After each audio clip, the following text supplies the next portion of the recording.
Hello, I'm Bob Goff. Welcome to High Tech in the Heartland. I am here with Scott Richardson. He is going to give us all of the information and tell us what this new podcast we're doing is all about. Welcome. I am going to do that at some point, Bob. But first, since I'm a patent attorney here in Quincy, Illinois, yes. I need to give a disclaimer. Yes. And I have to say that the things I say are not going to be legal opinions. I'm not giving legal advice to anybody. And I'm not forming, there's going to be no client attorney relationship formed by listening to what I have to say.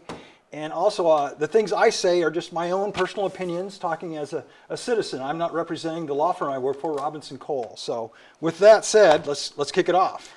What does a patent attorney do? A patent attorney, well, actually there are two different flavors of patent attorneys, Bob. There are patent attorneys that do litigation, the ones that, fight in court, either fight for the rights or defend your rights for a patent. And then there are also people like me who do patent prosecution. I get patents for inventors. I file patent applications and go through. There's a lot of paperwork to go through, and it has to be in a specific format, and you go back and forth with the examiner. And at the end of the day, if you're successful, you'll end up with a patent. So you file them for other people, but you also come up with your own gizmos and gadgets to patent, right? Well, I've not patented any of my own things. I've been listed on a couple of patents. Sure. I used to, way back whenever I worked for Gateway Computers, and we had a pretty good idea, but the inventor had left the country. He was from Egypt, and he moved back to Egypt. He was unavailable. And we wanted to file what's called a CIP application, a continuation part. We wanted to add a little bit to that application and keep it pending for a while. And so I came up with an idea, and we added it on, and I assigned that, I gave that to the company, and we filed that, and we ended up getting a patent on it. So my first computer was a Gateway. Great, cow spot box. Had the cow. Yeah. I had the cow box mailed to me and everything. Yeah, it was really cool. And they really did an excellent job of marketing their products back when getting a home computer was a new and cool thing. Well, yeah, and people don't remember Gateway so much anymore. But back in the day, like in the kind of the mid '90s or so, they were leading they were cutting edge for computers. They were everywhere. They were beating the pants off of all the other companies. Yeah, IBM, everybody. I mean, their marketing strategy was fantastic. I think like you said, I think the cow boxes were something that were catchy, and I think they certainly made their mark. And of course, that is an industry that has evolved to the point where now we basically have all that computing power in our phones. Yeah, all that computing power in our phone, and then also there are no computers except for military hardened computers that are made domestically. They're made in the United States. All computers are made, in China, for example. Mm-hmm. In fact, Gateway, I think the assembly line at Gateway, which I was like, from where I sat in my office, I could turn around and walk through a bunch of offices and come out on a catwalk and look out over a huge, big bay of manufacturing cells, and they were still making computers there. Where was that again? That was in North Sioux City, South Dakota. Wow. And that's where Gateway originated, and the reason being is because the cost of labor was just dirt cheap in South Dakota. They could hire a guy for like $15 or $17 an hour and get some tremendous work back in the day. But back in the day, 15, I mean, that was good money in the mid '90s. Yeah. Well, so for relatively speaking, I wasn't with them in the mid '90s. That was kind of their heyday. Oh, okay. I was with them in the early 2000s. Oh, okay. So all right. So as far as, what we want to talk about on this podcast that is the fact that, Quincy is a really great place to do business. And we have this rich history in tech. And there are a lot of things we're going to touch on as we do this. But what led you to want to really kind of do this and have these conversations? Well, it's just an interesting topic, and to me anyway. And also, I've been working with technology, clear back from my earliest days. I grew up on a farm, and farmers just inherently are always fixing and fiddling with things and trying to make things better. In fact, a lot of our farm innovations have come from farmers themselves, and not necessarily the companies. A lot have come from the companies, but farmers come up with a lot of things too. Oh yeah, no doubt. I mean, I worked for my grandfather who ran an ag business and ag-related business, chemicals, fertilizer, things like that. And yeah, there'd always be a way. You got okay, how can we fix this to make it work? Now, the one thing we didn't do that with was he was an aerial applicator. So the airplane, no, that we didn't mess with the airplane. He took care of real parts, all that stuff. When we had to like hook up spray buggies and things like that, those were things we could kind of mess around with and play with. So, but we certainly didn't get any patents. And people might think that it's a daunting process to get a patent. Is it? It kind of is a daunting process. It's it's developed to the point where it's kind of a big company game now. Every large technology company has a whole portfolio of patents to kind of cover their products, and also to use as ammunition to keep from getting sued for patent infringement from other companies. A company doesn't want to sue a rival company if they have 500 patents in their portfolio, because they're definitely going to get sued back. So. How many times does somebody file a patent and it gets kicked back to say, oh, somebody's already got that? Well, it gets kicked back almost 100% of the time. Because the patent office, they don't just issue patents willy-nilly. What happens generally, not always, but generally, is you'll file the application and there might be an objection, like a minor objection to the drawings or something initially. They want clear lines or something. And you take care of these things, and then after the initial things are taken care of, you wait. You wait for a long period of time. Now, you can pay a fee, a big fee, to move yourself all the way up to the front of the line, but most companies just opt to go in the queue and you wait. And for some technologies, like computer technologies or cellular telephone technologies or some of the hot techs, it might be 2 years before you hear back from a patent examiner. 2 years. So, and then the first thing you'll get back, it's not a notice of allowance, which is going to turn into an issued patent. Generally, it's a rejection. And I always tell clients, like, if I'm working for companies that are large companies that have been down this path, I don't need to explain this, but if it's some inventor, a solo inventor that's never been through the process, I tell them right up front, and I tell them several times, you're probably going to get a rejection. Because that's the patent office, they reject it, and even if it's kind of a tenuous rejection, they'll reject it under, for example, 35 U.S.C. 103, which is an obvious type rejection, or 102, which is an anticipated rejection. And anyway, they'll reject it, and then they'll expect you to come back, either amend your claims and narrow the scope of your coverage, or else argue that the references they've cited, the documents that the patent office says teach your invention, you can argue that they actually don't for such and such reasons.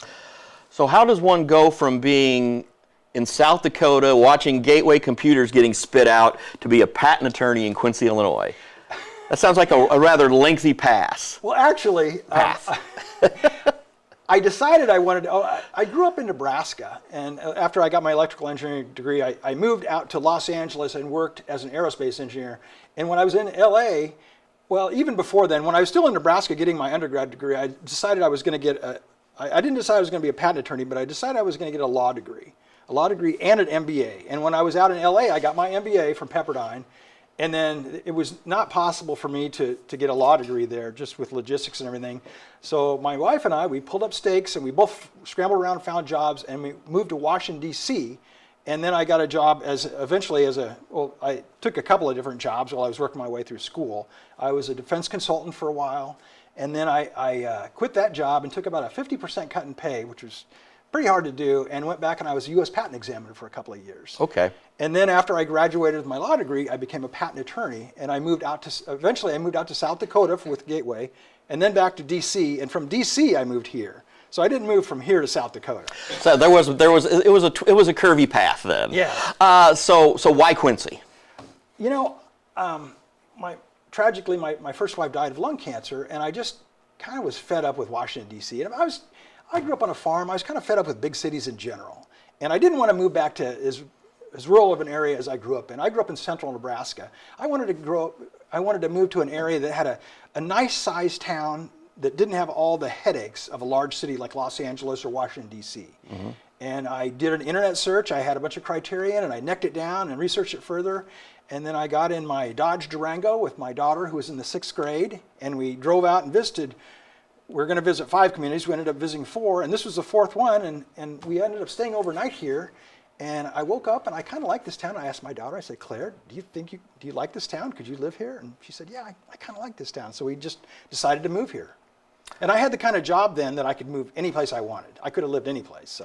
So you know what, Bob? I tell people that story, and they say, what in the heck are you thinking about? Why live here? You basically just threw a dart at a dartboard then. Well, no, it was an aimed dart. I mean, I could have ended up any number of places. Yeah. But I kind of wanted to live within a day's drive of my parents who live in central Nebraska, and I'm right at a day's drive from there, so I can get back and see them, a couple of times a year.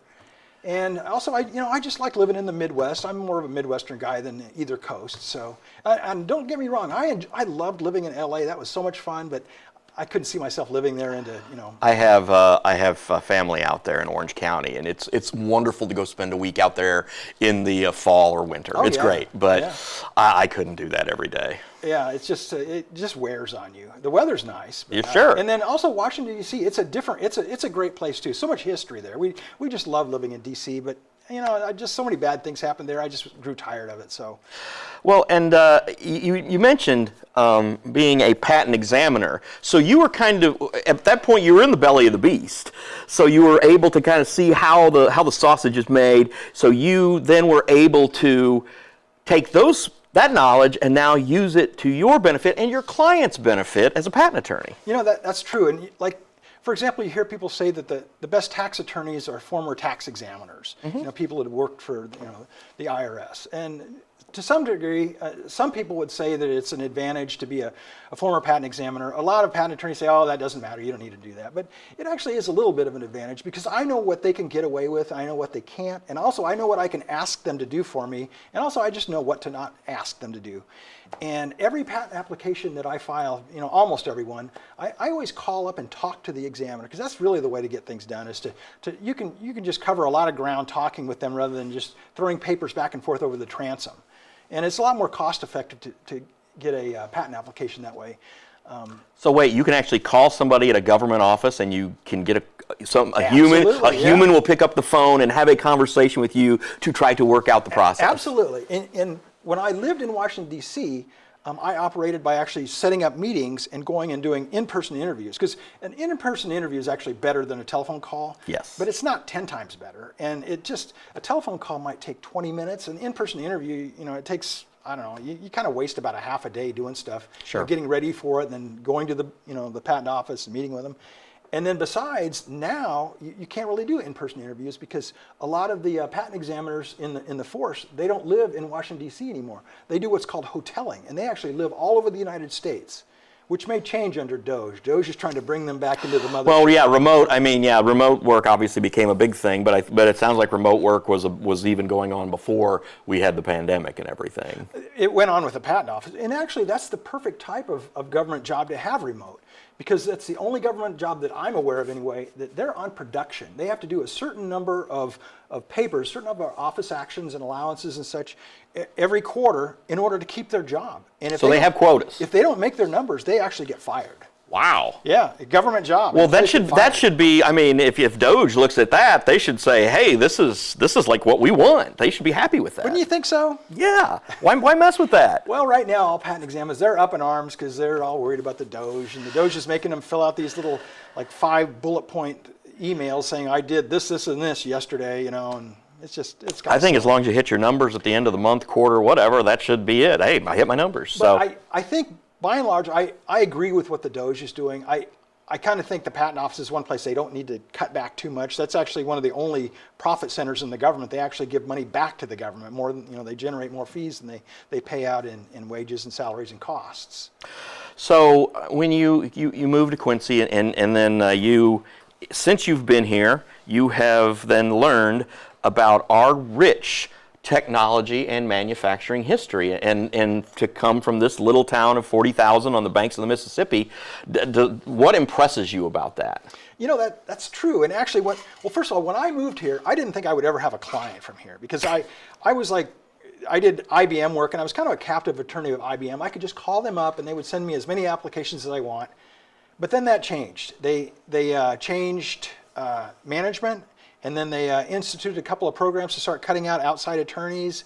And my work just kind of dwindled down. And then I ended up losing 5 attorneys who were feeding me work. One of them, or 2 of them left the company. One of them retired. One of them went out on maternity leave and she never came back. And another one, the main guy that I got work from, he went home on a Friday night. He died suddenly of a heart attack on Saturday morning. Wow. Yeah, and in his 40s. So I lost 5 attorneys in about a 6-month period. And those were the guys that were feeding me work. Mm-hmm. So my IBM work kind of went way down. And I started taking on more local clients. But since then, it's been a great opportunity to meet so many people here in Quincy that had just really cool inventions. For example, I think I talked before on Frankie Say about Luke Turstrip and the invention he has. And that with his invention, it's an offset concrete screed, and it doesn't sound real exciting or high tech, but it's cool for people that are in that industry because they can pour damn near twice as much concrete with one crew as they could without this invention, twice as much.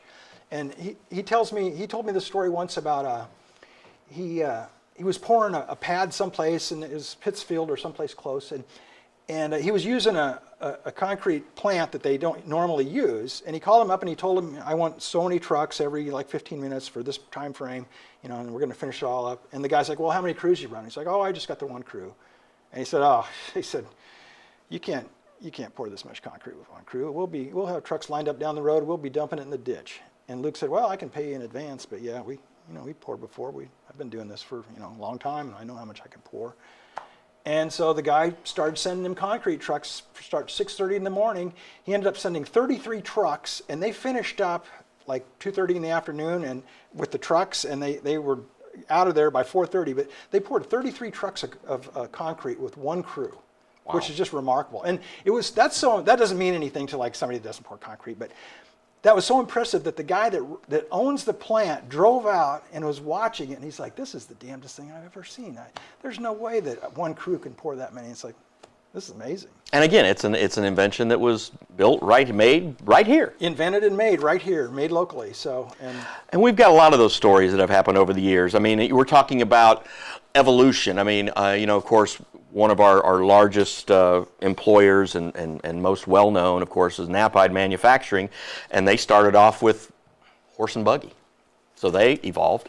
Yeah, well, they've evolved as a company. They've changed their main product line a couple or three times, from covered wagons to whatever, and now they're doing aluminum truck bodies. I mean, that's that kind of evolution and that kind of innovation that you need to survive and to grow and adapt. And that's why when you have some sort of new idea, you should talk to a patent attorney to say, hey, I want to make sure this is something that I can call my own, that I can then sell, lease, whatever, to other people. Yeah. Well, I mean, sometimes it makes sense to get a patent. Sometimes it doesn't. And I try to tell people if I don't think that they'll be able to get a patent on it, I tell them, because I don't want to take somebody's money and not have any hope of getting a patent. But also I tell them that even though you might have the best idea since sliced bread, a lot of times it just comes down to the examiner you draw. Luck of the Irish. If you get a good examiner and he's willing to work with you, you're probably going to get a decent patent.